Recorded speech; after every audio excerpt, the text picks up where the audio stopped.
Say ewo Nsroma tade fefe ya zela pamama mi intina so kwa zelvo kojintete say obeye fashion designer na fashion illustrator wan kata be hu sam pa obewie school no na obi eba ho am designing entade e de amano say ye ma say ye mema intina migutua medi ani bre e kacho se ko azelvo na kojintete no we school ope ejuma nsanu ejuma ene die obi acha atade ase aduane ayedie sisi anso de ya ti made in Ghana na se efise omo pam ne yie hwewe made in Ghana fefe nti ko azelvo non tetel beginners class or intermediate class or advanced class enso ewo ho na afei osan enso ye na enwumre any weekend nti emugo. For more inquiries for Azelvo go 0244 155 266 0244 155 266. Still rocking my beautiful hair from Z Nails and Beauty, the hair mama. Etufue Monko Z Nails and Beauty. Ankra opeba kubi ashedi akokwan Kozi Nails and Beauty.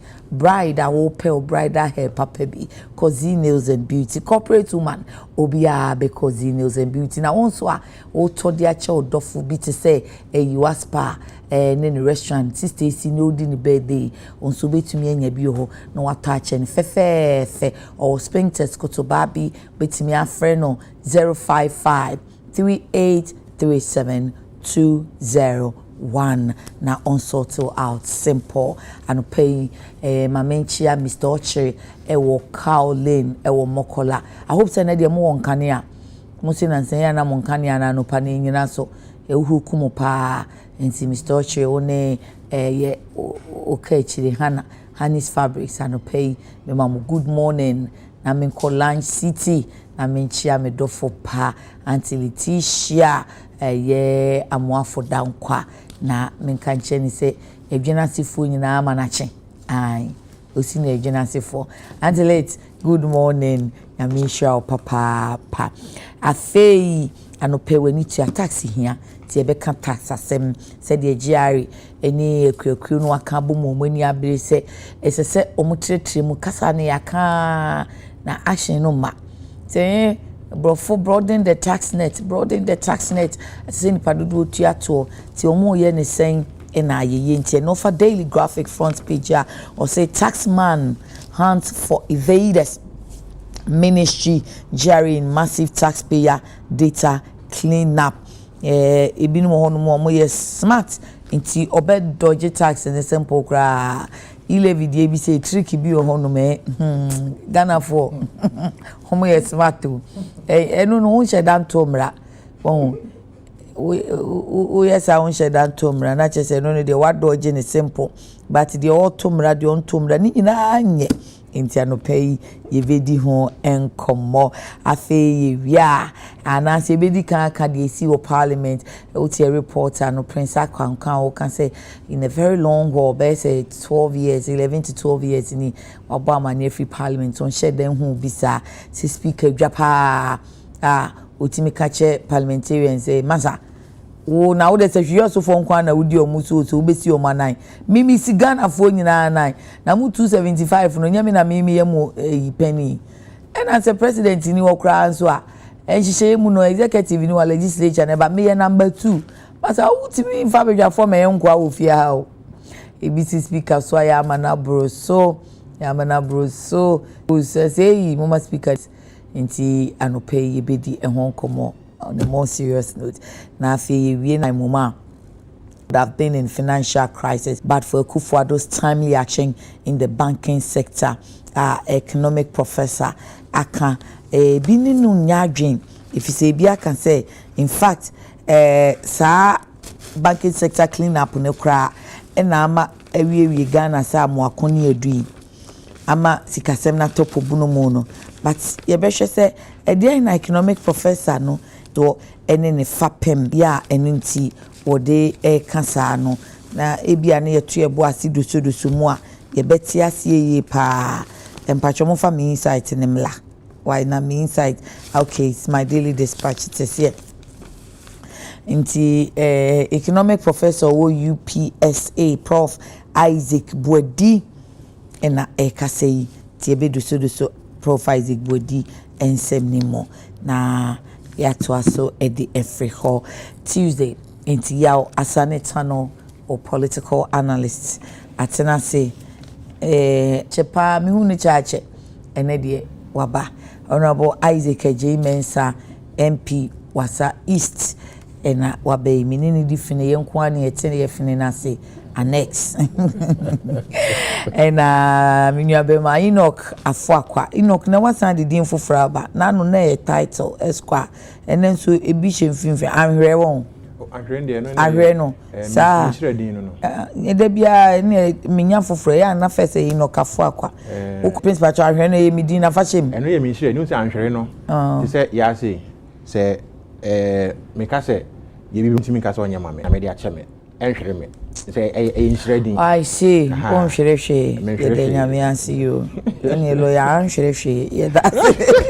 I MPP communicate and pay ye ni omo na be dichume ewranom me mamu achi on fire na say do che white too say ya pam nisikaba ya pam finance minister into oh jeez after this long wow so that's which victory atare to me shebi okay Annex akwaba yeah mami mi hu wa chepa papa me ti nka che oh na me monitor so o ya de pa nkan busa se na o mfementi sa o monitor me me feel papa bia mu so Annex ni Annex wanya de so kwa na wo ko oh ya mi Alex beku me da se me sister ho ye de o kwa me chia no Enoch de se aye wi inshiraba mo inshiraba akwaba me so ya se bibia oboko ye de nyame asi papa me chia me wafa ne okay ya so se ya nisikaba ye no se ne line ni na moto tene ne kama ona unia no a one ne ko nti usi nisikaba de a se nisika wadiloto wadiloto bi ne ne dia waki ama na mafa na unia musen wa mame oni mina mkosi no so wo ayi o baby okoji loto baby mkosi no e go si na so me mame to so ye fast odwani jame wo he yankopon na badwasere de say na utwa nta eh che badwasere de ona ni o wo de ba what abede badwasere de na utwa nta say ya obeti abonten a na obe no obi kai say ni pan better house see because ka ba Enoch de na o ye no minimum of fire man say you are Enoch be sanyu eguga ibeje Enoch no say am say osoro fa so no so na ni no ya tranto men ka da kura me hu no apart from the last time you share ha no no no share bi ya say mi ko si ni baby ada bia say mi ko si ni baby ada Enoch ade of fire ayo boni ana no na friend na ye ni show a sanyu eguga ya banit fm me na ye nchirichiri na ba mami nchirichiri sa de na ya mfanya me mami nchirichiri ya banit fm monday me ka aja me ko kwan so me na NDC bana hene ye miense ye mi ni betra o ke kwan so well who NDC bana hene was that form of rage in him and so obetie de na ekoso no na it appeared say o kan nsem a emfa ye friend say console mu a at least be ya capture wo handsard nti speaker notice nti on dey anka o man opportunity na o dey akasa nti o kasa ya kodu mpempenso a o kan say it doesn't lie in your mouth. That was the point of 10 I man is saying nyina e be man e dead say sebi one show respect am speaker and the whole parliamentary system. So yes, again the kofa sansem we nyina buy. It as a result of appointing 2 more judges to the Supreme Court mebwa, because it is alleged say in December mienu ebe retire. Now so we share how His Excellency Nana Addo Dankwa Akufo-Addo was running this particular administration. You will not be surprised, especially sir, what the Nsembi Mwachi abedu sampempo. You will not be surprised why in his tenure of office, I think within the first 4 years, we appointed about 11 to the Supreme Court, about 27 to the High Court, or by the say appeal court and so pass everywhere. Nana Addo has evaded the with Nkrofo we perceive to be people who will be working for the NPP party. And you see, it is very profound to remember, say, His Excellency, the former President John Dramani Mahama, I can say the way Nsroma kono, say Oba making sure say there will be a balance within the judicial system. Yet here can be shame and a national security coordinator and I say minister, yes, minister, Urakandapa. Omo judge for share ya omo di omo afe, omo frɛ no. Esem o kan na ye nim sem. Wo se said ye musi buobu ansem no efa no. Kamia ye te se mu bua eba ye ho nko a. Na se mo anhwe ne ye na se mo asesem a na nkrofo aba abadwense BBC. And that statement was very, very profound. It was never communicated by any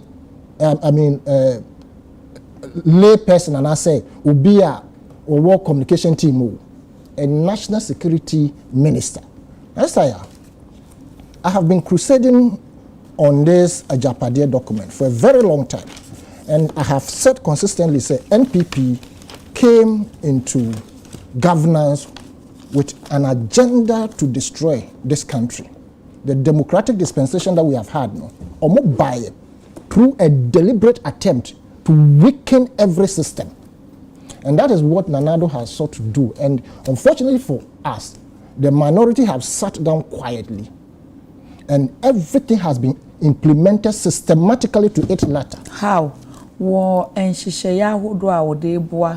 A judge for judicial service, no, any omujumedie. Appointing more judges means getting cases settled, getting the work done. And then a cardiac kikamu. Inti, dear Nawaya, Emmanuel say, O weekend. Appointing more judges, which the Constitution gives him the right. Okay. You say, you were a dear in a home. Okay. Okay. The first that the Constitution is all right now, you have to look at the economic situation of the country. Appointing more judges means paying more people. And don't forget, those people, they retire with their full salary. I stand to be corrected. And even those who are retiring, and those, those who are retiring and those who have retired, they will still be taking the same payer or more urging, right? Okay. I wouldn't have loved to use this word, but maybe I should use it advisedly. Say common sense to be bia we bia no sabe wo ba dwen ho say o mane te bia na so mane gina bia wo sikasem no etesen na sister ya aw na o mane sikasem aso yedi da yedi achi sa de na say more mine ho bra bia. No, but we have population of Ghana, we don't need all these judges at the Supreme Court. Chief Justice Nansen any explanation or the buy, you know. Chief Justice. The number of cases are more or let's say like every year be cases or more they are more able so to meet na so to be more in excess of over 500 cases I'm said the last judicial year that was last year now or the bar out, you know. I'm saying 900 cases they were able to attend to like 400 plus or something to the you know 500 and something. You see those allegations that she made, or let's say those pronouncement that she made, for which reason she wanted the president to appoint 2 more, whatever it is. No, it was worked. It is the president's idea, but we have consistently kicked against packing the Supreme Court and the other judiciary arms. No, now as I say, the question is, that is my interpretation. That's how I saw it. And it will share cases or say there are backlogs. No, your population, no, per the number of judges are not more. Any in Nsroma or say a guha yendi, you know. Co other jurisdiction, not the number of cases, how they go about it, and how many cases they are able to, you know, adjudicate over a year. Into year, probably as a result of laziness and also adjournment. And this are normal way in. The judges then were capable enough to handle the more cases than she actually proposed. Mame can't be being true. Please allow me. What the document? Yes, I brought it because I felt that probably this issue will come out. What that Roma say? Ana document we know. Na me dwen say na water na ye hwan. Ye better than authenticate. You can't say amount for we sika. We have sat here, we have said it several times, but we are not able yet to perceive many things. Na sanke say the home adanse die beba. Into am say alleged document. Into what the mabekwa menkan, because everything in this document has been implemented from the one. You see, a bit more high and person be bo mo asem so, because omudi no biya omo no de da nsori akese no nkramu som kese ya. So I don't want to go there. All kind ukobo obi di na nipa no saman ya ne akaya. Me mbo obi edi. But your documentation say intimi authenticate. Into na say yes, and I say alleged document. Mate, alleged document coming from allegedly the Dankwa Institute, as whether it is them who wrote it. And in fact, it is titled Ejapade. And if you go online, this is how the document looks like. This is how it looks like everywhere. Now, page 31, it tells you something very profound. The title is The Judiciary and Governance in Ghana. Okay. Now, I read, considering the competitive nature of our work as politicians, there's always a need to be a step ahead against our opponent to secure our interest, dominance, and maintain power in 2020 and the next 20 years at least. Our focus as a party has always been to position our members and sympathizers at the strategic positions, both in government and in the judiciary, to cover and protect our interests. This has served us well over the period. All the appointment made to the Supreme Court, Court of Appeal, and some of the high courts in Ghana under our government was to promote the MPP agenda and to ensure our country never falls in the hands of the opposition NDC. What was also said, citizens may exercise popular participation in the administration of justice through the institutions of public and customary tribunals and the jury and assessor system. The judicial power of Ghana shall be vested in the judiciary. Accordingly, neither the president nor parliament nor any organ or agency of the president of parliament shall have or be given final judicial power. And I conclude, the recent decision to exclude the use of birth certificate to prove one's citizenship during the 2020 voter registration exercise is a clear example of the agenda to prevent so many people from registering for this year's election, especially in our opponent's stronghold. We had statistics to suggest the negative impact it would have had for us had we allowed it. All this was done to pave way for a resounding victory for the MPP and Nana in the 2020 election. It is important that we maintain the security we enjoy currently under the judiciary. Now, say, we are doing this so that no government will be able to appoint any other judge to the Supreme Court. That is what the document says. But for the sake of time, they are telling us, say, they want to push their people there.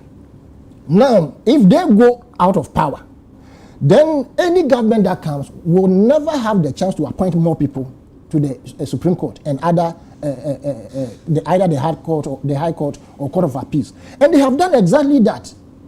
Why? Because they have cited a 2012-2013 election petition, and they said they don't want it to happen again. And for that matter, they should pack the various areas. This is what this document says, allegedly. Right? Thank you. And what has happened? And yes, I believe firmly, say, probably she was instigated to write that letter. And we must ensure, say, Sadian, your best statement down. So I agree with the speaker for us being assertive and putting it right to the member of parliament or catch parliamentarian and say, baby, I walk wrong. I have a constituency. I say, Honorable the right speaker, we need constituency. Who told you? His constituency is Ghana. Okay. Even on radio this morning. Sure. The president has a constituency. His constituency is Ghana.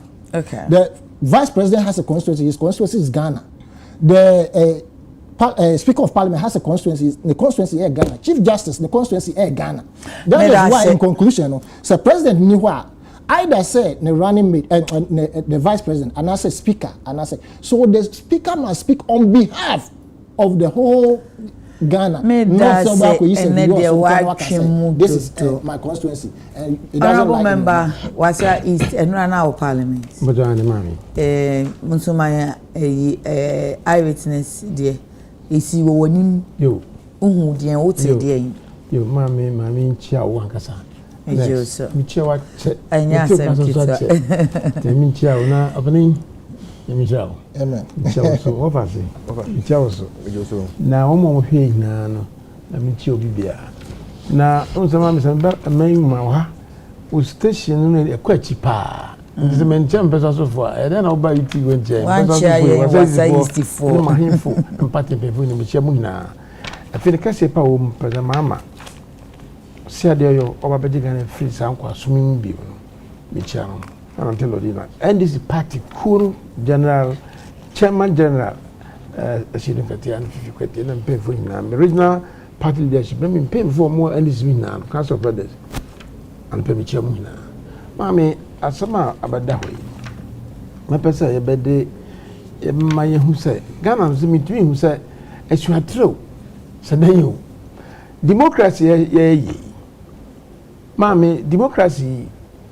Obi no dey in the buy. Yanka say wo hwe ya mamre ne ye nyoma kɔ ye nkroso na ye memu paramount na sefo no. Yanka say kwan nam so a ye de bu ye man. Na ja ebi asem fa na hina globalization na dia benti. Se wa anye democracy ni bia. Omo say democracy no wa membu na papa. Nti you be na hihye political arrangement. Na kasa so ba yanka sa kasa dey say no manyina na ye kasa o. A foreign language, a English language, I there. One more be a solo. Na kasa we on the buy. And it is a ye be I'll see you free one more. I didn't feel more buy. It again. One more ye omokasa ye usually be no sign no ye no. So mo ye be woman saying ya. Na so per se dan on certain no na fa na kwaso. Sa aye democracy one more the buy. And then e koso. Na na kasa America population over 300 million. And Ghana so a population of 31 million. You say, one more democracy not on my quadrum on the buy and then a cost war. Judiciary, legislature, then a cost war. Nagana Hano, I say, and I said, I'm account the fourth and media and so forth. But me and Sir, a woman, Adekye, executive on a president, dear noir.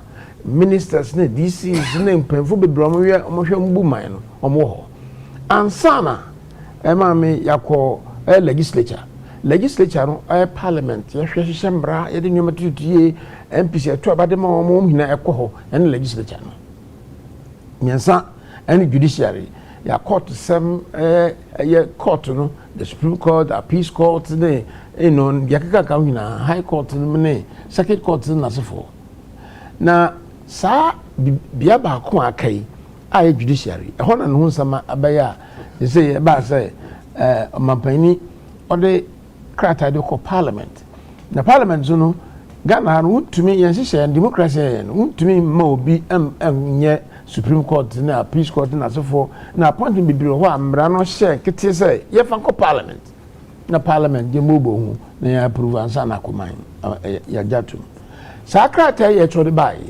and na nkofo mienu na amampanyin pese odo ko Supreme Court. Sa Supreme Court ase na minu ekan. Se say do me Supreme Court 15 dunum na America form the democracy by no. Omo Supreme Court for say na nkron 9. Hey, no man ya omo the democracy by and be say Ghana na su atro say dey intumi hu. Ade na kasa wankasa wo mu a wo ye no. Sa ade na we obi na de brawo. Na wo su afi ni nchen. Na o sua na o sua fa de papa na wo ono nko so de empo ye 9 so hwe democracy sa amudin kuni mama ye nnyo medi mu a Supreme Court odom do say na America for 9 na Ghana ye de 15 na 15 so so bi ka ho e ma na ye 20 bitisa asase boy ti bi almost 5 right e che say di mienu na ma me de kan na say se abasa na ye ko ya na se bai esuatre anasa dan anasa system ne ko sua ne enti asa anasa design kan ko fodo man fa ho that's a day 31 million people say no na speaker said the tie bia bedwaku mo beko akotena se na mo ahwem den na trigger say honorable member for session also sorry okay entino mbra shese embra parliament also no ye penny or ibibia no speaker okay na so the legislature no no hwempa and number 2 so president no wa eno on wo na so president no ho no number 2 asana judicial aba assembly ti say na ben anim so hwemiye no ka wasem ade ba ye no do to parliament anim anam say nua so hwi also MP no obey mu a obekasa ya msa speaker oye de oye na no scam no wo hwa speaker wa ye nneoma hina wi okay ya choma na na papa no so sabe ma monitor speakers ni ade metete mini makwekwe yoboto no oye honorable right honorable makwekwe ana Georgia ho watom hina wo se no mo yom na papa we ono so akosoro ni no ma no just papa wo hwe nsesaye ina sata mu parliament ko wo di matakari ina local ta hina wo de ko ina me bebre so wo hwe mu a standing on the two for the papa yi oyade why be so enti no makwa mu bi akasa ho wakasa bi mpo ko na nim no ko no se hu se MP ni person kasa no man kasa da bebe am se papa no ye nua no okoye no eno na se na no ekwa akiri ama obasa ana also or disrespect no no say it doesn't lie in your mouth also the papa speaking onu in the president actually their brain no say they ko ni ntimo nkofo nti na mra kwan so yehwe ne yakwa ni no ka masam ndi so o chire mu so an kan bo ni so say oh adwuma ye kwa akoye no eno wasam na speaker walking nti se wo kan say dia na che say adwuma no kra ya ankoye kra nkeye zanu ohu tumi ohu kwan na dwuma ye no ohu tumi ohu kwan so kasa okamasam okay nti no mu say odama committee ni de okay now so the also kan okan aye committee we are on the baba deliver ni akan wasam nti so we MP na so wo ha utumi chi wa yin na say en hye wanum it does not lie in your mouth na one president one will be seen so and no na mfi say ekoya ankoniye yesi wade hina kwan anya de hina fatan parliament wo ba ho a your leadership okay leadership no so wo hwa anapepia baka ko transia omukusia na papa no ka chance omo akwakusia saa day no omo ko conclave omo discussion bibiri nra no yes no mo dikan hia okay such as was in some bibiri wa mpe beka be follow within saa proceedings na other people na aba no akani na bia saa we eka ho obi anim na wo ka leadership no leadership no mo say majority leadership ewo na minority so ka ho mo hina bom nti asem bia speaker beka bia na ayefofo bia no wadin ka no maka wasemaza na yeden na nkrofo amo ho wo leadership no kwakohia na speaker yo ma hye no kutupa so ma mekasa na papa yo kasa fefefe na wo be frase ho na wo baba kasa ada na wo makwan ma wo painfo na parliament bi di bi achi o won but papa say she also ma she be on time kasa fine gentleman could it be that ebia di nipa no wa monitor de na ahya ne so kakra say speaker ne ma bi o ha o ya de na so bi o ha echia nti na de men kasa bat meken bi me de min into so on time kasa okay nti obi obeti say we asu pino kasa pa this time so kasa na de na say oba efie mponchihye mi no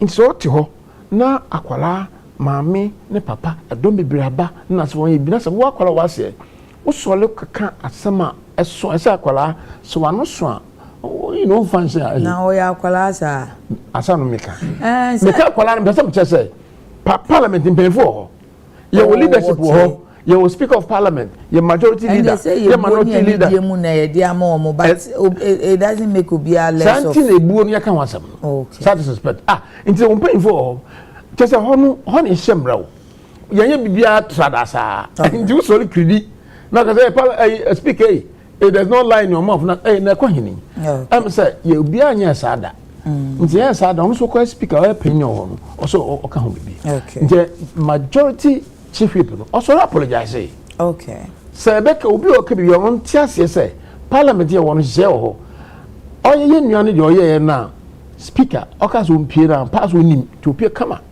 boko fan book no pie in the majority chief whip also apologize say why no I not don pray all right say ni nuano anasa na sabiwi also mp de oye no why ni nti osre oka no ho and that tells you say ampa si ye nuane ye sa na e mani pie no kwan so a so wan hwa no wan fan tu ya and at times obi so bet maden bet my bio it is the speaker here no me dem gitum mrakwan so no ade papa no ye no ye hina ye nke humbo mas parliament ni ma leadership ne hihye ne ade no ndimu nti se basa ade na next time no me meti hei se mo asem bia mfi se ye se me fa kwan no so mama me leadership no waso ate sa de parliament pepepe minority leadership mo asem bia ma even some person make statement me questions ni ade na me the leadership no so ade no ane de no wan fa leadership so the fan so I don't proper pa check.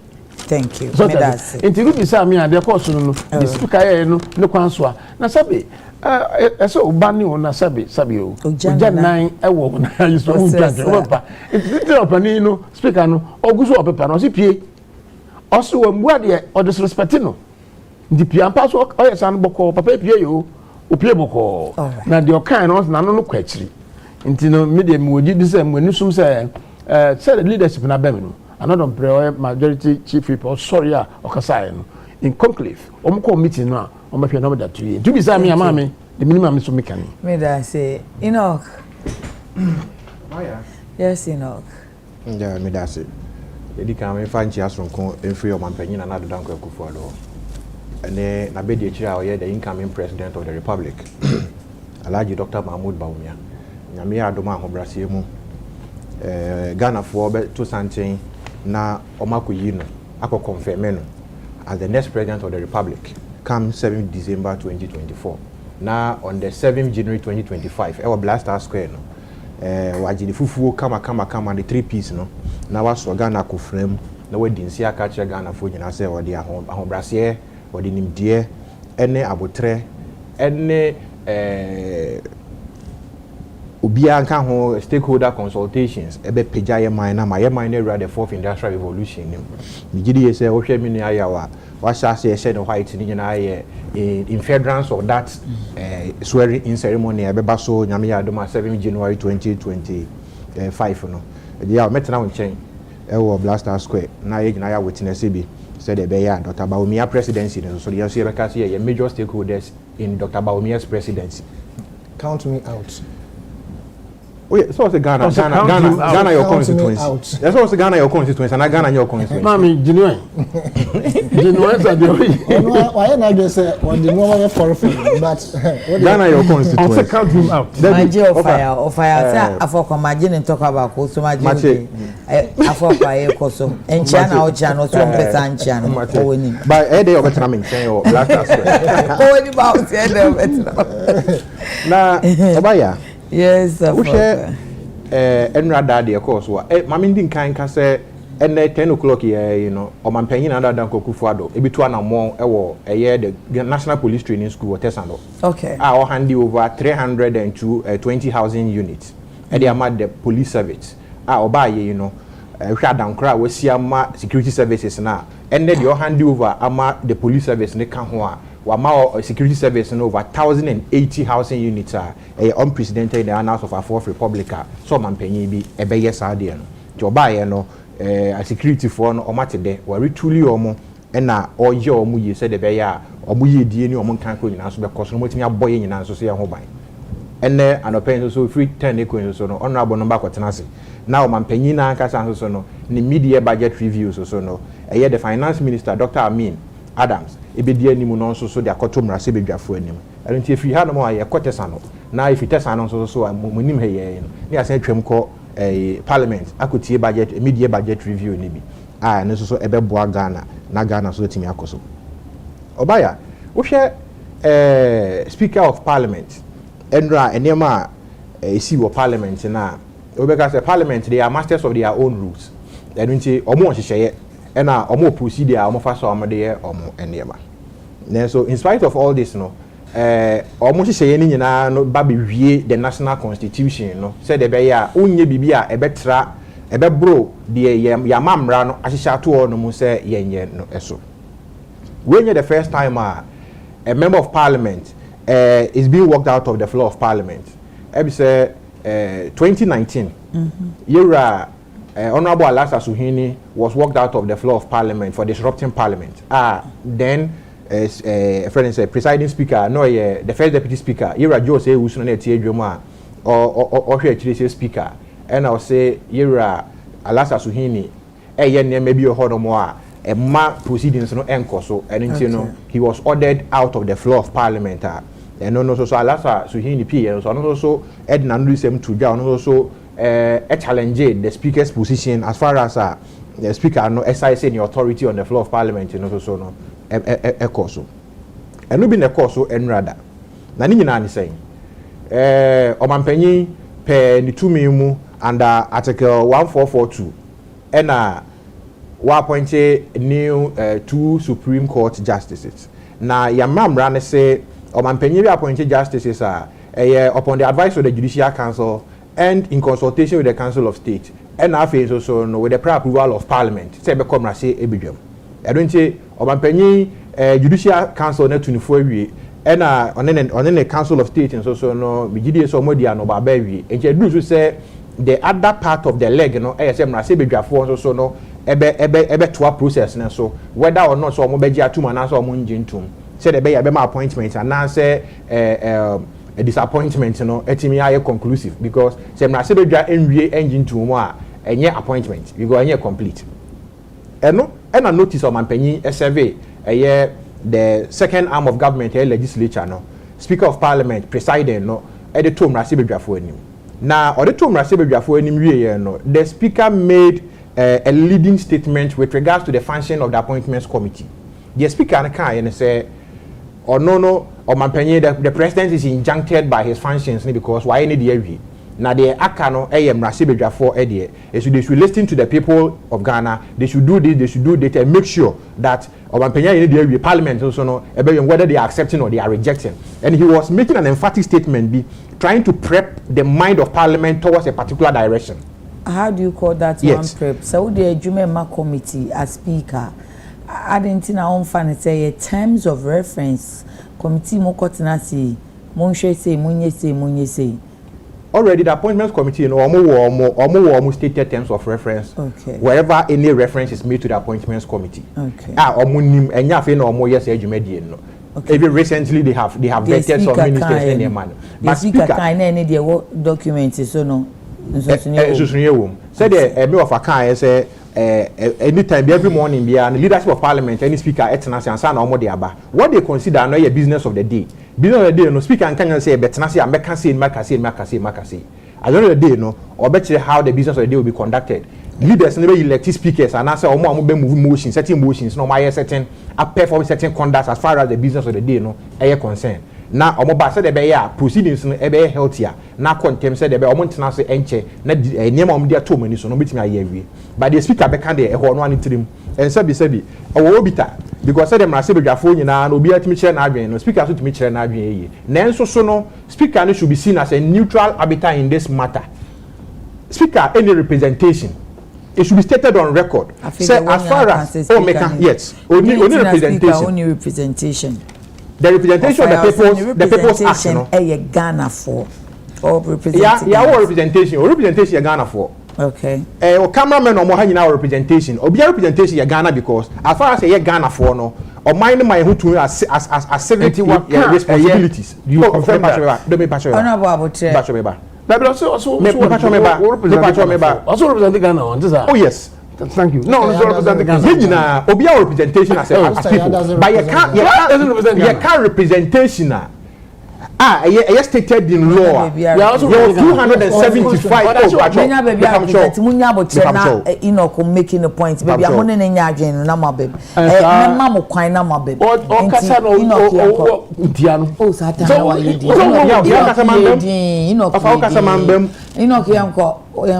yes, Yemrano, Ghana, you're dividing into 275 constituencies as far as representation are concerned. Okay.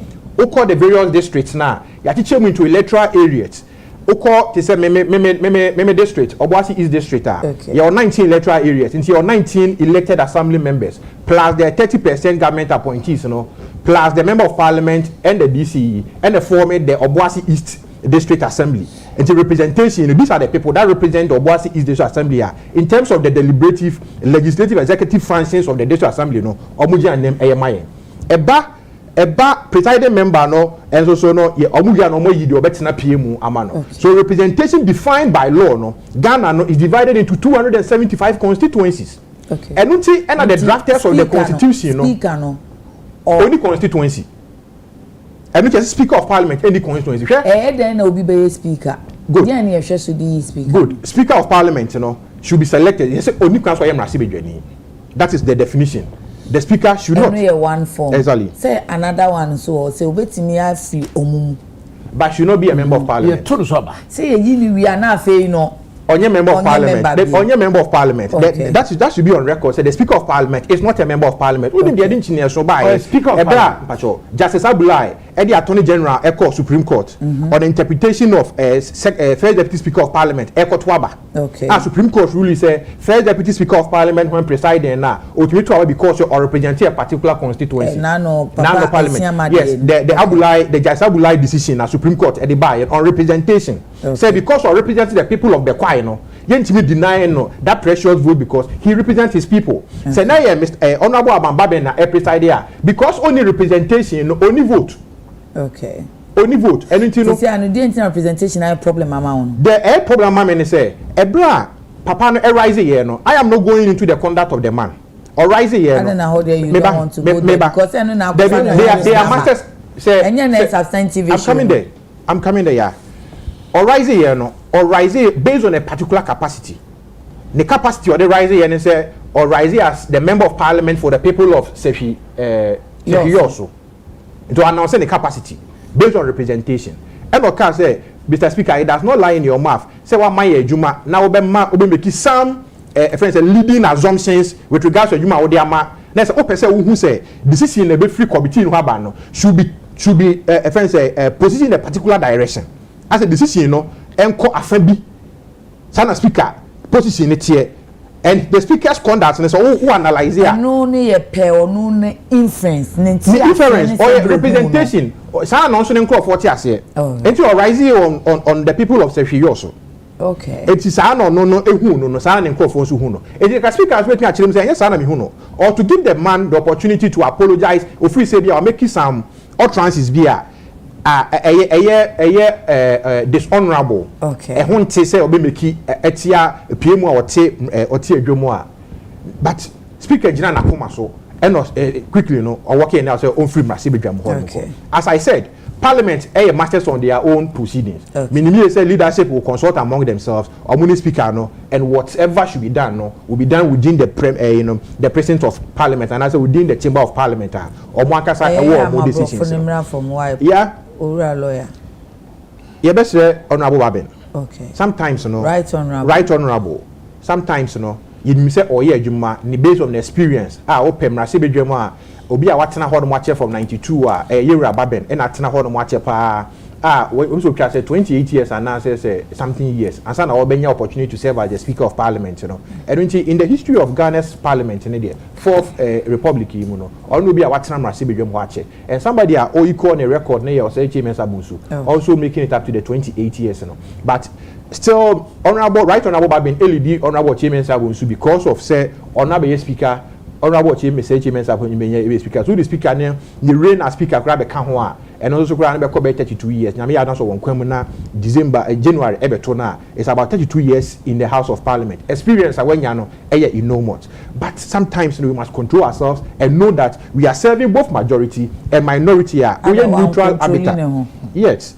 Yes. Or discipline ama few honum and running shishaye juma no one controlling. So obi challenge you are. Okay. You must set the ball rolling. As a man who say one, it is your parliament because once our preside you 2 minutes say once I see you are discretionary powers towards the people you are working with.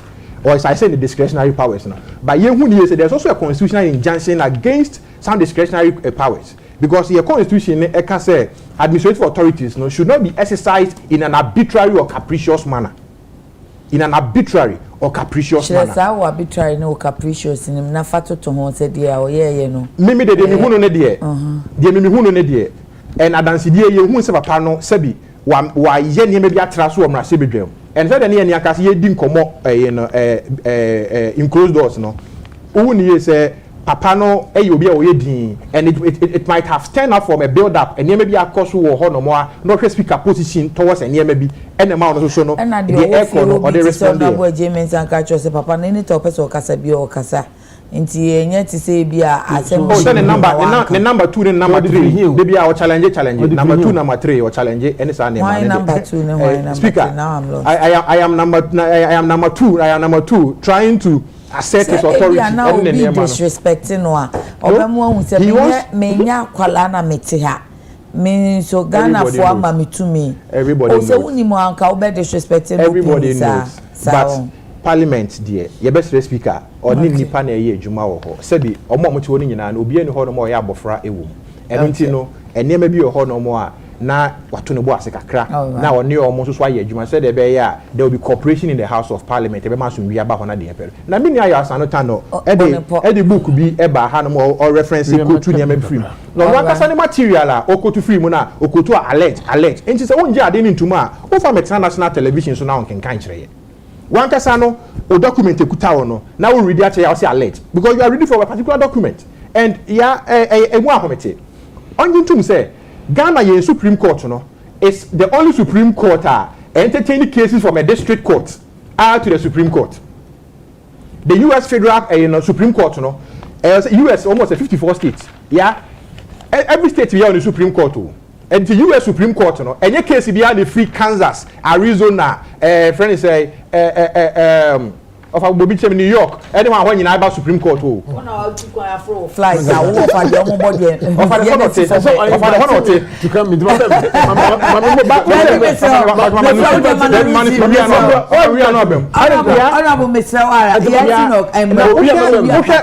Supreme Court now.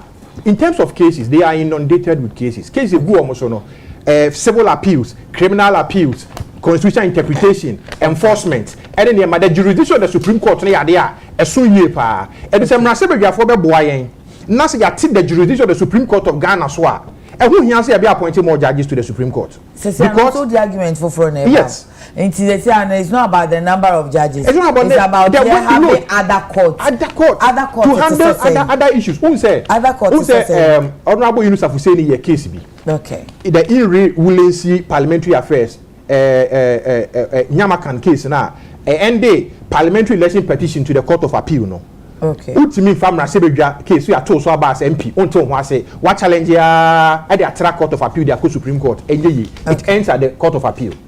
So you will be on more case be over there end there. Ah ni nyina nko pie Supreme Court ho no mo a ebe ma omodwuma omo ye no workload ni be ba form and you don't need more numbers. Share in 2006 and the late Justice Akwa e make a proposal say yen cape your friend say Supreme Court justices need to 14. Okay. That was 2006. 23 years ago, February 2006. Obi am 23 years down the lane, no, we are back to this same state. Okay. Cases in the Supreme Court, no, Chief Justice, ne release like you were mentioning, 500 backlog of cases in Supreme Court on interpretation, and you hear ages. Obi we do Supreme Court to be no ya be 60 years there. But na wo Canada be ka say ne number na wo hwehwe na esakra because obi nsuminya obi ono so to ne bo ase ebubu mu say oh okay say Chief Justice Mami Tokonu say omo ye nipa be say 15 e wo. Yeah, 15. Na yemma omo fa 5 make ono omo nye 20.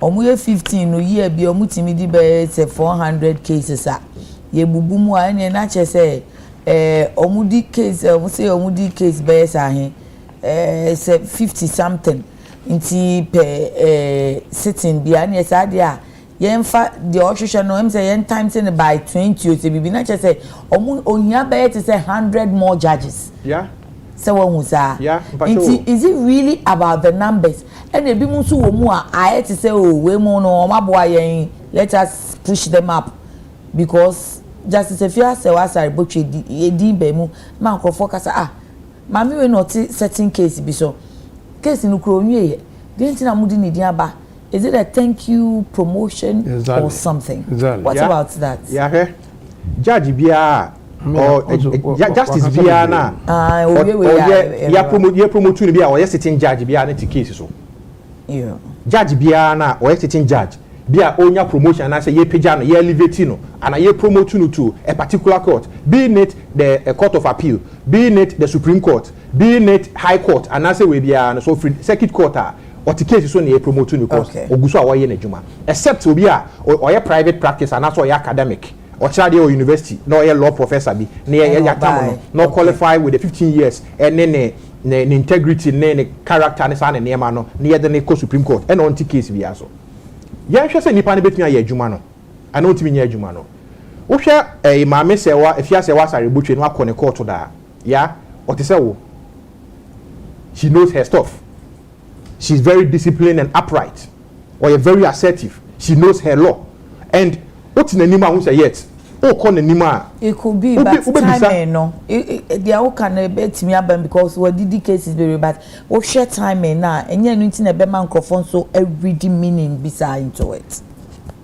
Well, because what a high profile political case be so share Justice my Lord Justice Eric Bafubonia na di be mu a or chewade or law school I won't say the man is deep. Okay. Who the court who say yes this is an excellent jurist. Okay. Ni jumedie how are organizing the court, how organizing the proceedings exceptional. Okay. And we need to learn from some of these people. Now when we say and they are say Ghana ejuma for almost ejuma ni bia won officer the resources no so na ejuma but they are getting the work done. Absolutely. Na justice or ya where say Ghana for ni bi so ejuma or more resources so mo ejuma but they are getting the work done. Yeah. Me jitum de obi abeka bia no but maybe position ne say once the Chief Justice won the administrative function or constitution him on empanel justices and then the man know who the enormous problems are with the Supreme Court no because Supreme Court in the SCT as ordinary bench na five on the back crime bar munti okay any you need to have a resolute bench who empanel cases ni betimi akona ko expeditiously like justice delayed is justice denied. Thank you. Cases we meet na hold over 40 years in land case mean say la 4 cases bi ni ade bi atina call for over 40 years. 40 years or more substitute ebi wuni ade bi shame ebi wuni ade bi shame say 40 good years but say say na no land cases are unique on a resolute and you know we should not impugn motives, we should be suggesting alternatives say you should be suggesting alternatives say court na free say your problem with the composition na numbers na yen hwe na yen review the jurisdiction of the Supreme Court na yen constitutional court on its own interpretation and enforcement of the constitution no na appellate jurisdiction no so no yen jama other court na omonye say the be boy ama yetimi anya nema abahare so honorable now so will be kameka ona no sin mbrem say kameka until you share okay waka mo fase so I can't say officer to be introduced. Person of us sitting here say, okay. Speaker, I represent Ghana. Me represent Wasa East. Collectively, I represent Ghana. Only equality. It say, BBN say, I can't the whole world Parliament, France Parliament, Mushia. Or no, what I said, what dimmer, no choice, say, one Meramuni on another one, no, Atrano. Okay, so who represent Ghana? Nagin, no. The way we say, my being the Manatas of Fasi. Send me new constituency. Also, what's the first state of the first state? Speaker, no, or represent Ghana. One of Parliament or Teno, represent Ghana. So, two Kwanko baby on the ticket of Parliament, represent Ghana. This has been. Yeah, no more business no. Yeah, no, you represent baby. If you collectively, no, you call a couple pay home. You represent Ghana. It did not mean what say. Of speaker, no represent Ghana. Emremo de. That say. Of Emremo de. Oh no, also of trials of. Don't insinuate ever. Say a document that I read now has no basis whatsoever. They don't use allege. I will use allege. They don't use allege. I know. If you believe in your document, don't use allege. Office no beje efutu ana what to do. And I know how you. I know how it can be. And you see, say also the can the last on the children he knows he's aware. He this go say be ko tu bibi. I mean because you two of them small. Sir. Or say what they hear, say page 32 no. Allegedly beam. And also they all kinds of or say we have to make sure. I say we this or say we have to make sure that even in the unlikely event that NDC win 2020 election, that they do not get the chance to appoint more judges to the Supreme Court. Our control over the judiciary is important for our protection, even if we were to lose the election. To prevent such unfortunate situations from occurring, we need to explore all legal avenues to protect our appointees within the judicial system and find out ways to prevent any new government from making further appointment within the next 10 years at least. This tells you, say, a planting will be by retire, conform you by retire December. Why would you want to push 2 more to go and wait? When it means that the taxpayer has to still pay them. How is that possible? Okay, it is alleged. I dissociate. It's that simple. As Honorable Yanko, taxman, to JJ phone, Bema or JJ tour. Woman in come. Don't mind me, patron. Tinity, which your man is or more my day. Judicial Monsa, someone when you to no, and no more boom, couldn't be a chair, said, Yadrin, ye na, and no, almost say will nipa 7.4 million as a mutua tax. Now, so a mube 1.9 bills and 9.1 be penalty tax. Tibet a 5 point something there, and you had your mutua tax.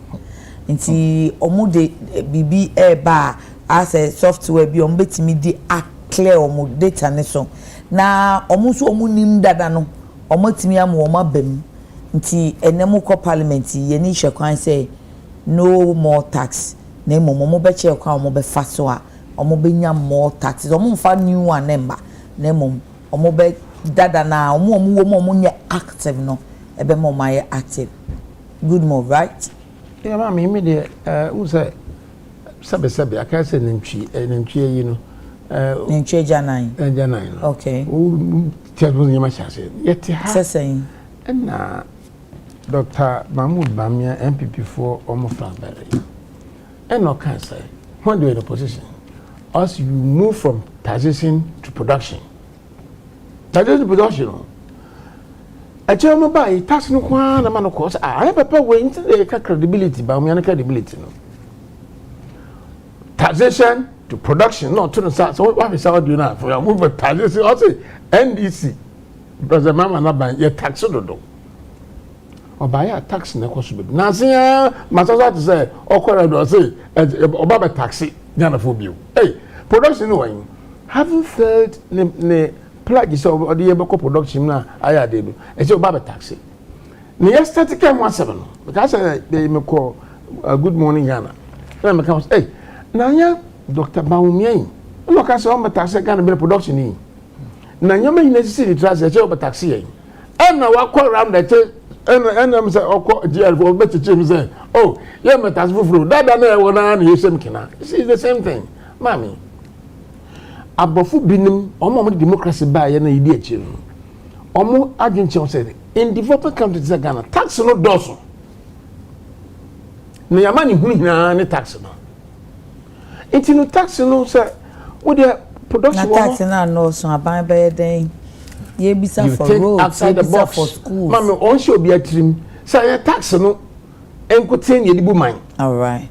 So I said, this is give them the addition to be a tax or that be into tax now. You can't quantum nimbo, you can't answer.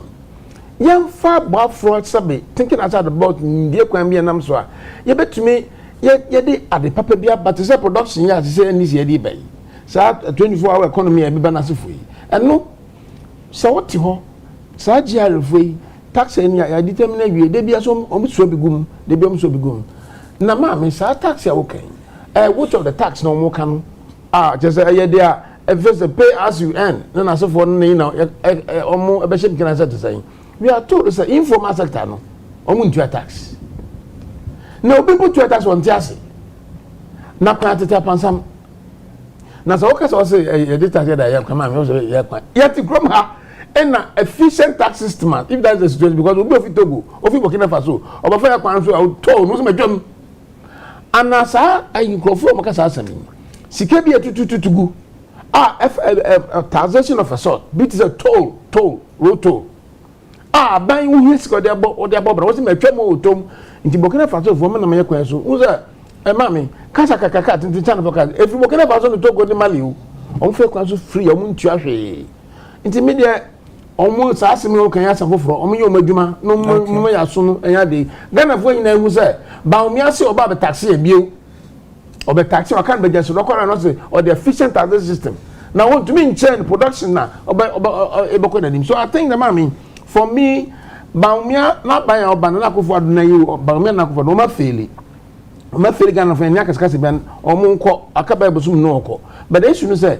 untum sa so me da Ghana fo bio say oh yeah tax from mo na mo tax that no has you can that sanity so we think say production or more promising say back on to production are failing now President Mama NDC omodomo so the big push the 24-hour economy no e dey ba na simplify na nyama ho ato en and then all just say if you tax e bi also be tax yen into as when President Mama NDC yeah this 24-hour economy but still omo ntete omo ase and the big push no omo dey so tax yen so omo so omo tax yen then no mo ye omo gie free nkwa sumbo me ka edi mu thank you it dia afofo dey ona no say nsa mo fa so bodam mami la dey wanu siminya ya me da siminya ya me da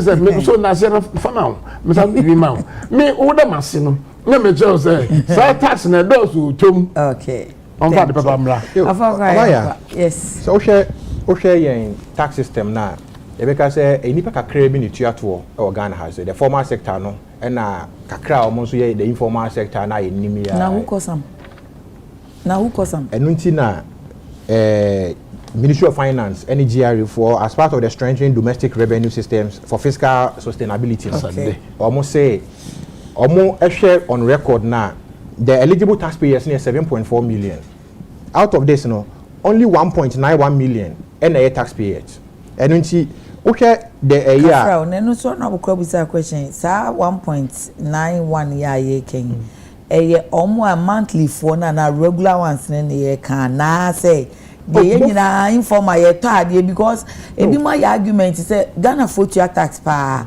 because and also upon one sama kura ma obi na ukoto aduane or restaurant bia she levy say gugu so nyina say taxes are the informal tax no but ya say una we ye formal worker bo so me so a ye tu akafa bank no obehwe wo pay slips no na ya why bia ma ban that's pay as you earn uko more so koto a na ya tibi uto fuola ya tibi uto VAT na ya tibi any ade and those informal taxes nyina ya ti obi abi na so no wo na ye formal work no you are captured under the 1.9 million people na one day in database every month bia na there because you are earning something from your employers and you know yet no at source and you kwa ban ho direct but meanwhile no so no say aban widening the tax net na almost about 7.4 million people should be covered by that and by widening the tax net in the patch so busumi aketuafo ana say obi oye adwuma skaba ni nsema e wo so tuato ye obi ho no mo a day sika o generate in a day no na so no sa de wutua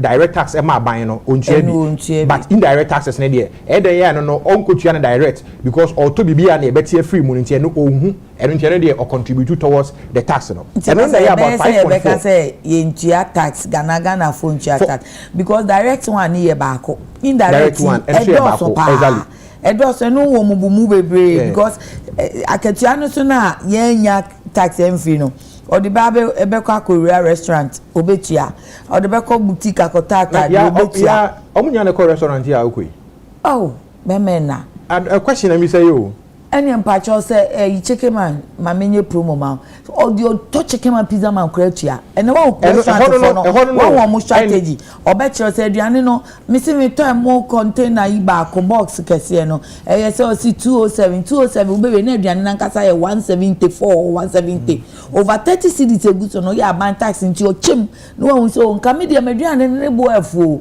na emom o mai bia utim nti no se nipa ne koto sa aduane no a anya tax na abi na watua no but who say I don't know e wo ho but o hwe the former people na no ene the informal people na sika ba omo nsem no ene patronizes malls restaurants ene sa you know big places near indirect taxes na direct from their payment points no direct because sabi oko your friend was simple Madina market now ukoto ukodidwa yanto tax bia ho mebo yeto indirect ukoto your friend say Jamie toza anyway yeto yanto okay what you say yanto it is their own patronizing malls any restaurants no ono no okoto ni nkontomre wato ni jeni wato ni bibi ni ade a akoye ne duane kama organic wadi ni kama then so no o contribute say ne ma aban edun ti say wo hwe sa 5.4 million ya e wo ho na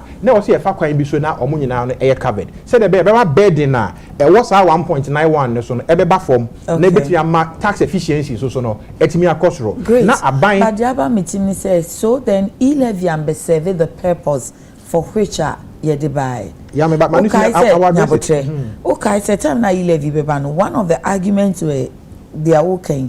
Informal fono or ye na ejuma ebi a tiler bi ebi a electrician bi ebi a plumber bi or ye na ejuma no agini sika ti said e be ya safo no so betia tax wo mo akachia na e dia mo money so but na ya sia be si echi e make this argument e-levy na amwa ya un say enne me no wa he no e bia na wo ye project bi wa fa tiler say on 2000 ma wa charge wo uwie na bitua na ka ka say wo teta so be pene ama ento ka be si wa hwe o di ni true wo bi atwa wo timu ena mbusa say tam na e-levy ba no argument ni bi ni say e-levy be solve sa problem no eno ni say eno ni say who use the electronic platform no dey automatically system no e betew so what you say but when you see na wo tua na table top enti won say nkofa argument ni say yeti ye pese tiler no ni sika no kono direct on tiato exactly enti ye pese on tiato but me amiche sika na mano no afo akwa the tiler pacho with all due respect abe ye adwuma ma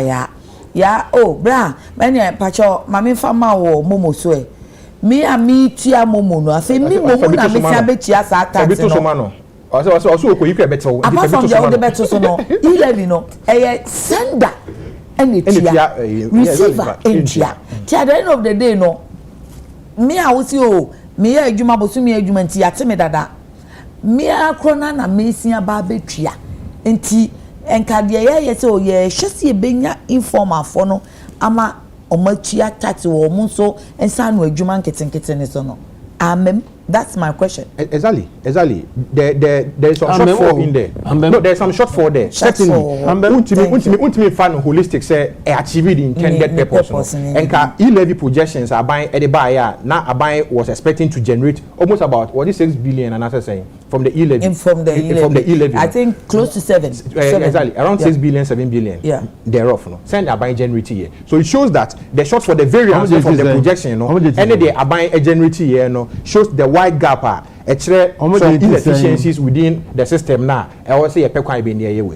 This comes to the fact that this comes to the fact that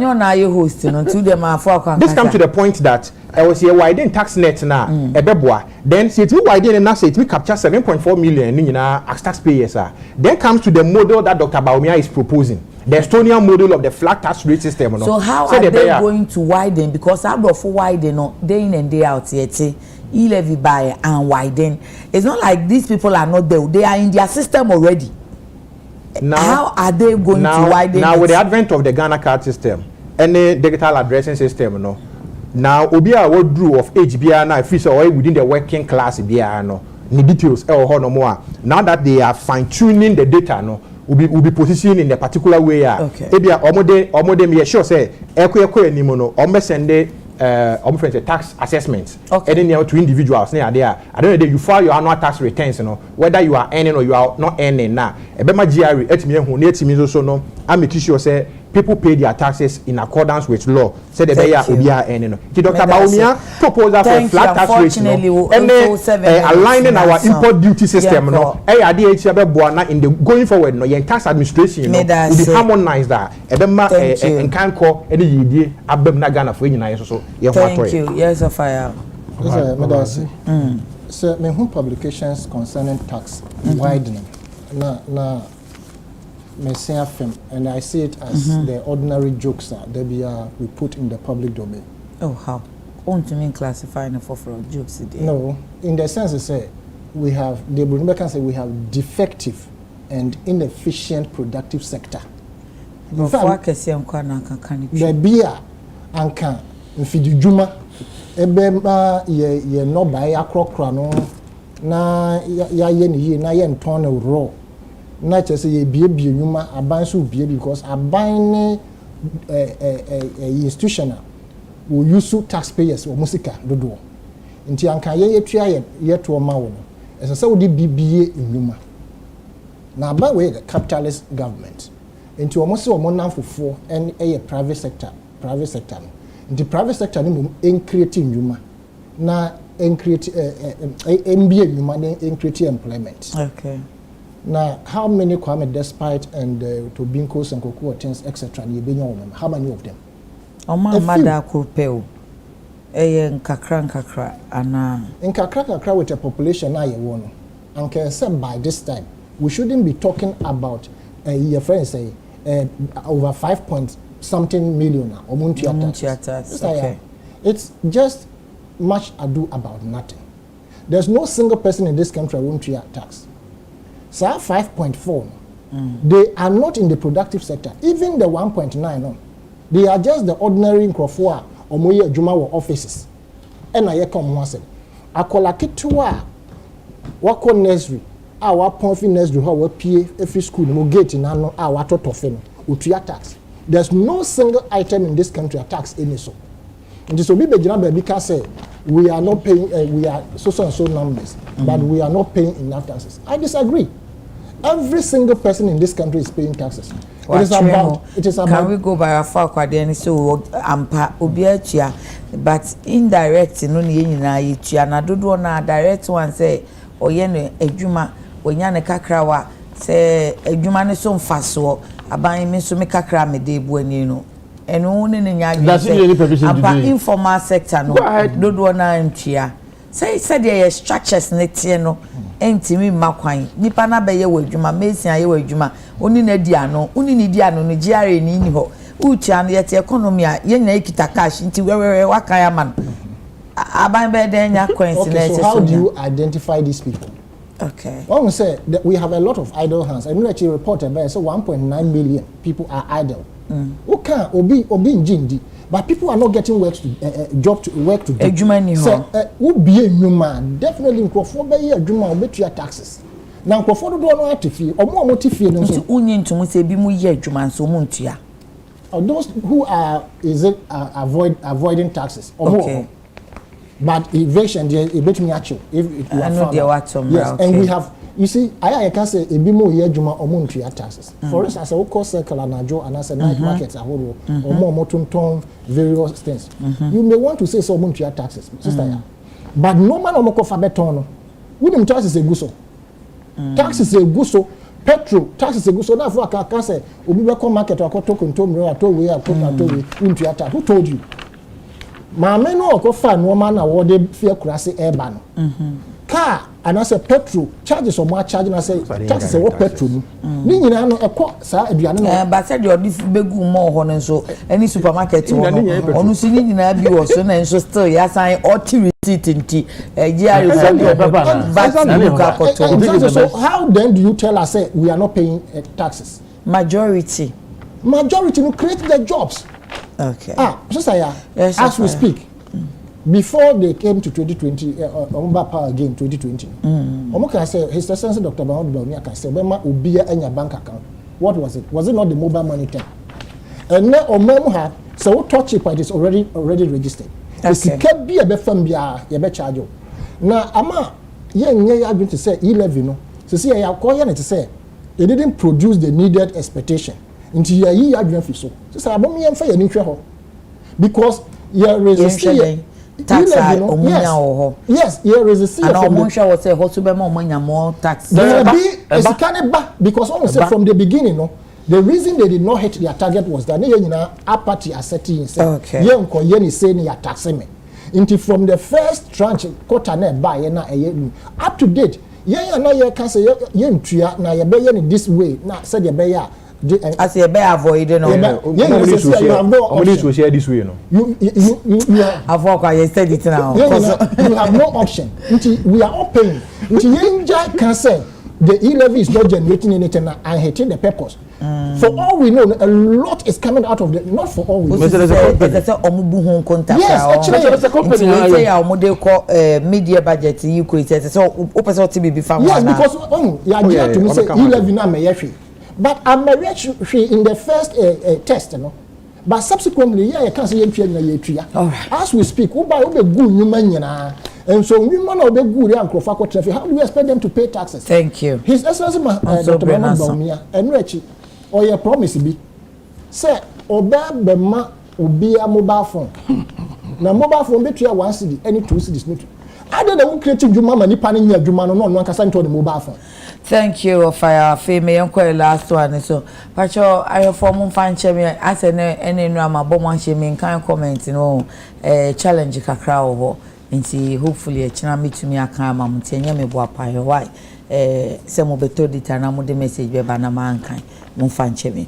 Okay, afọ afifa ewie dean of accounting and finance wo UPSA Prof Isaac wedi say banking sector clean up idie from so bia ni ho eche say enye no kra anka ebia anka Ghana sikasem na say change ebi ndi ne nya adwen die Misusu say wo de won ne be ya adwen oba ya me ne ya adwen pa. Okay, die ntia Dedi kan ma mefa me boss George Krobi Asante Deputy Director of Communications. Was in sweetheart no to cha minim e de on the otro your sweetheart. Ka che zon tin akua se o ma ne kan. Was in cha of ya Asante tan was in cha man na me chief no lawson.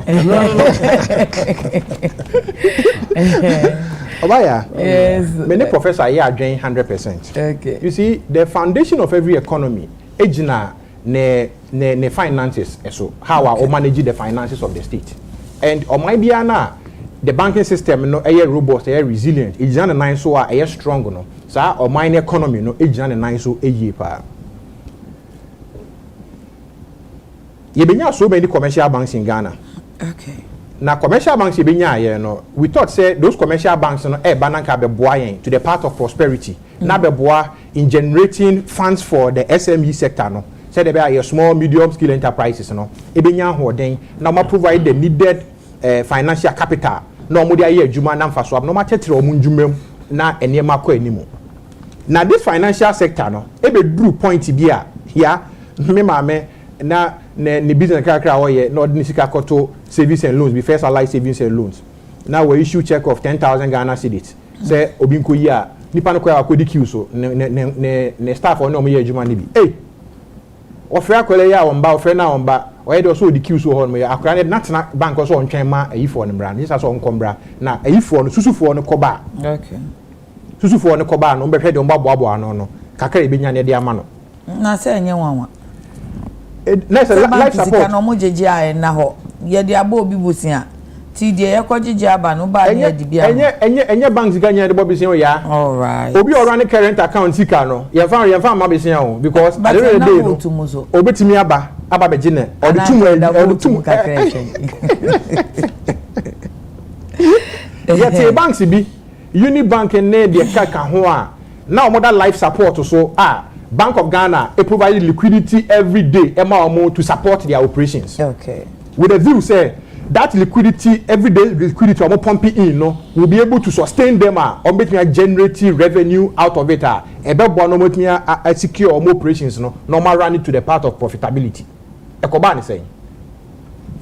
Yet a capital bank and the managing director at that prison is here ato Asian.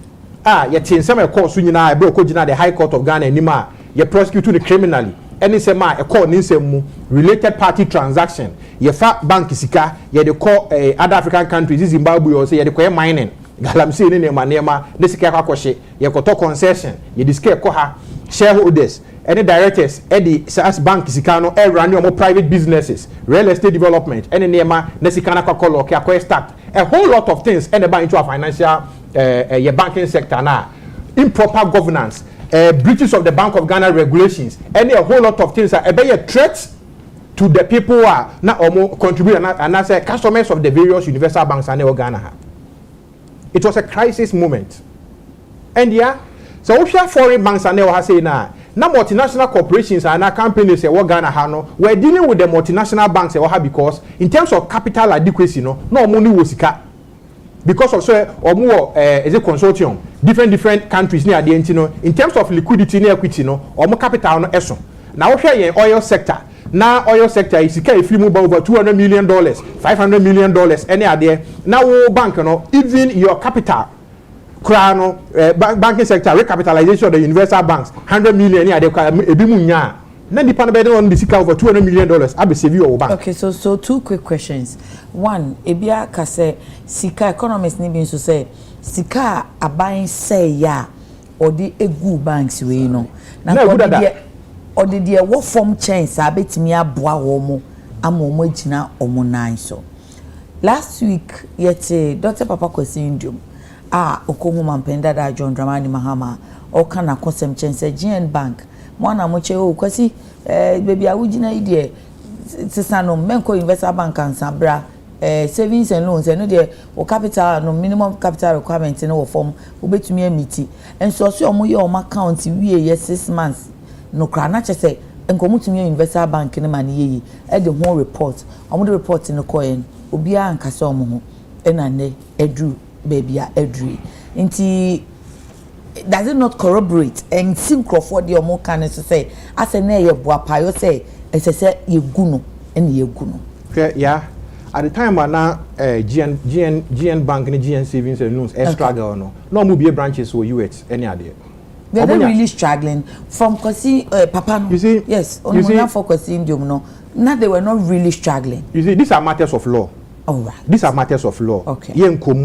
Because the sort of reporter, regulator, Bank of Ghana, and normally two we don't have it before us to be able to interrogate this subject. Matters of law now can I say court contempt be never here. Oh, say issues not a court. Any idea? I mean, so rulings any whole lot of things. Oh yeah. Generality. Generality of the matter no generality of the matter no me pese me kom na makoka se GN bank A or B or C and you know we generalize the whole thing like the report came out in terms of related party transaction in terms of the ills and na me dem yankasa me mame no ni savings kakra o ye other savings and loans any are the struggles any are the eba mu ni ade o share and now Gold Coast Fund Management, or changing the different name here they are. Some of their for investors are still struggling now. Almost because of litigation and war signing money are doing now. So this was a system and so because you go now, the banks were already collapsed.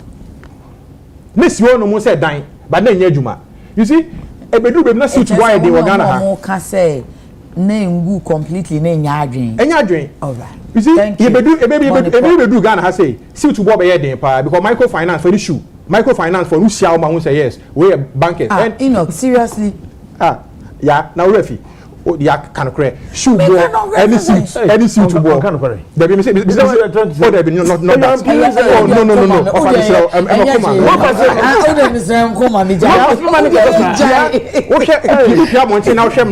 Shoe any suit down slim suit to buy here. Next microfinance we are they decided buy. Then you know your customer car and then the state of the economy and the financial sector now you completely collapsed. Before and why are they say now almost about 622,000 of depositors have been paid in full. 4.4 billion is being allocated to pay the remaining customers. So be a now the banks are making profit and paying dividends to their shareholders. I'm sure the only Professor Bodibe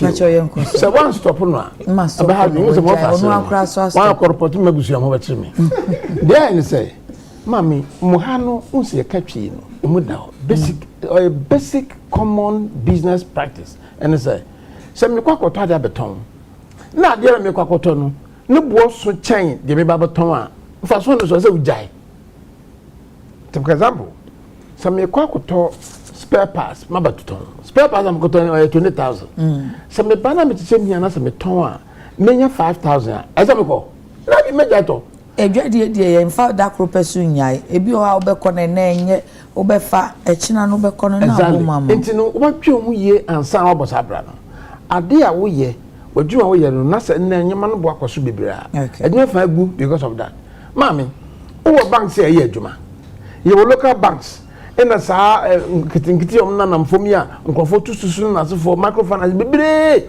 wo se informal sector no so ina ye wo foreign banks so e wo ho enti ni se wo fi se enuma bon bi wo mo de na se wo ye e se wo clean up ye clean up no it is not necessary say e se wo kunu omo dabi yati yenente say over 24 billion over 21 billion to 24 billion ina omo you see here mami omo de kumsa banks local banks no in what is our for can say na agudada in fact professor no crack can say aban we die ni aye nhihye no nti onu de oye executor chese de ni ahihye gu nkrata so no hwe say enye adwuma mami sa time ya wo fei wo de beka me ho o de yonko so wada roma ya me chen say uti na me time de bibia yes honorable de yonko so mami dem besa me chen say sika over 21 to 24 billion was spending in chechem chese say ma ba 9 billion pa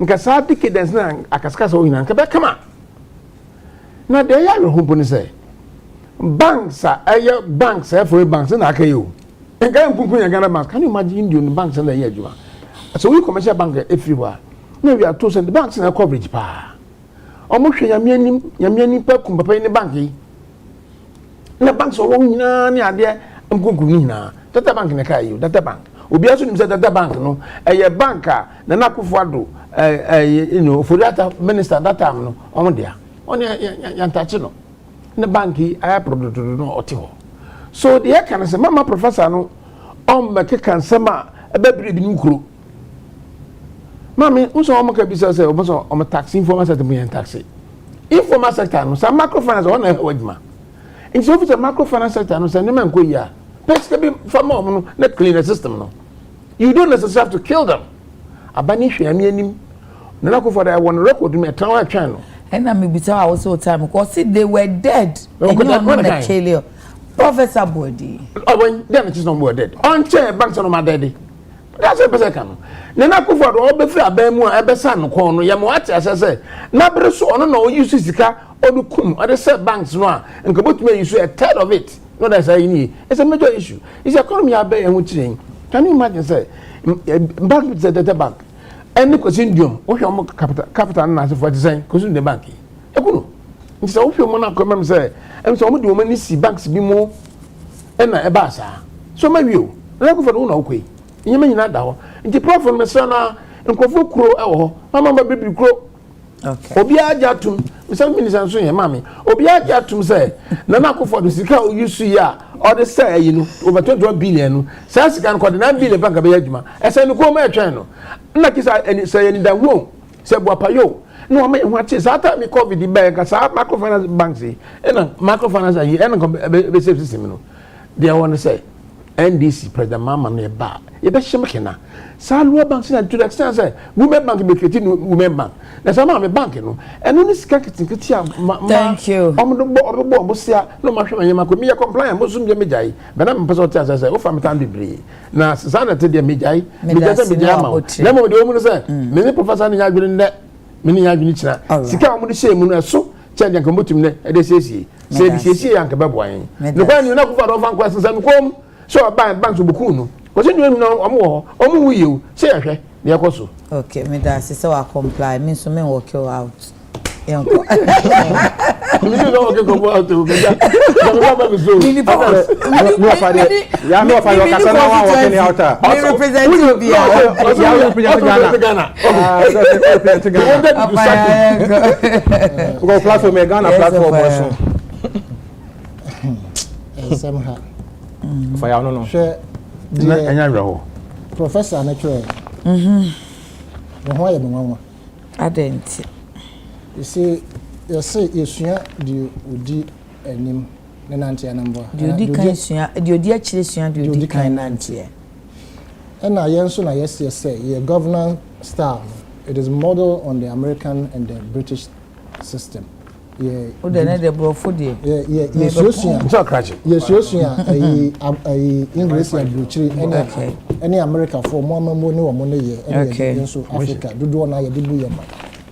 Na say wo the Bruni beka say indigenous banks. Sika krabia eye oman no mufo nkrofo ankasa no mo ate. A mo de bo man no ho bra e de bo economy no. Na se bibi etochima.